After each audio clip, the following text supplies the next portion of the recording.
தனுசு ராசி நண்பர்களுக்கு இந்த குரு பயிற்சி ரொம்ப சாதகமாக இருக்கும்னு சொல்ல முடியாது. ஏன்னா அஷ்டமத்தில் குரு உச்சம். அஷ்டமத்தில் குரு உச்சம் யாருக்கு நல்லதுன்னா அட்வொகேட்ஸ் அண்ட் ஆடிட்டிங் ப்ரொஃபஷனில் இருக்கிறவங்களுக்கு, மாஸ் இன்சூரன்ஸ் போடுறவங்களுக்கு, குழந்தை நல மருத்துவர்களுக்கு, அதே மாதிரி இந்த குழந்தைகளுக்கு ஏற்படக்கூடிய பாதிப்புகள், ஃபார் எக்ஸாம்பிள் ஏடிஹெச்டி ஆகட்டும், ஆட்டிசம் ஆகட்டும், டவுன் சிண்ட்ரோம் ஆகட்டும், இந்த மாதிரி குழந்தைகளை வந்து ட்ரீட் பண்ணக்கூடிய மருத்துவர்களுக்கு மிகப்பெரிய ஒரு வெற்றியை கொடுக்கும். அதே மாதிரி செகண்ட் ஹேண்ட் ஜப்தான நகைகள் இல்லை ஜப்தான வீடு, ஆக்ஷனுக்கு போகக்கூடிய எதுவாக இருந்தாலும் சொத்துக்கள், அதை எடுத்து யார் வியாபாரமாக பண்ணுறாங்களோ அவங்களுக்குலாம் நல்லாயிருக்கும். மற்ற எல்லாருக்குமே வேலை வந்து ரொம்ப ஒரு மாதிரி டஃப்பாக இருக்கிற மாதிரி தான் இருக்கும். ஏன் ரீசன்னா குரு அந்த இடத்துல உச்சபலம் பெறும்போது வேலை இருக்குமா இருக்காதான்னு தெரியாது.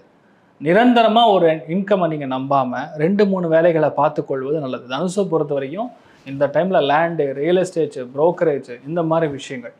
இந்த குரு வந்து உங்களுக்கு கரெக்டாக கனெக்ட் ஆகிறது சந்திரனுடைய வீட்டில் உச்சம் பெற்று சனியை தொடர்பு கொள்ளுது. அப்போ ரெனியூவபிள் எனர்ஜி ரிசோர்ஸஸ்ன்னு சொல்லுவோம். அதாவது சோலார் எனர்ஜி, விண்ட் எனர்ஜி, தண்ணீர், ஹைட்ரா ப்ராஜெக்ட்ஸு, இந்த மாதிரி கனெக்ட் ஆகக்கூடிய ஒரு மேனுஃபேக்சரிங்கில் இல்லைன்னா ஒரு இண்டஸ்ட்ரியில் நீங்கள் சேர்றதுங்கிறது பெரிய வெற்றியை கண்டிப்பாக கொடுக்கும். இல்லை சார் அக்ரிகல்ச்சர் பண்ணணும், நான் வந்து விவசாயம் தான் பண்ணணும்னா இப்போ நல்ல டைம். இப்போ நீங்கள் லோன் கேட்டிங்கன்னா கண்டிப்பாக கிடைக்கும். பெண்களுக்கு இந்த லோன் கிடைக்கும். அதனால் வச்சு இவங்க ஒரு அக்ரிகல்ச்சர் ப்ராடக்ட் மட்டும் கிடையாது, உணவு சம்மந்தப்பட்டதுக்கு மட்டும் கிடையாது, பொதுவாக எதெல்லாம் ஒரு கெட்ட விஷயத்தை தடுக்கக்கூடிய ஒரு விஷயம் இருக்கோ அது சம்மந்தப்பட்ட ப்ராடக்ட்ஸ்லாம் எடுத்து பண்ணலாம். அது ஒரு பெரிய வெற்றியை கொடுக்கும்.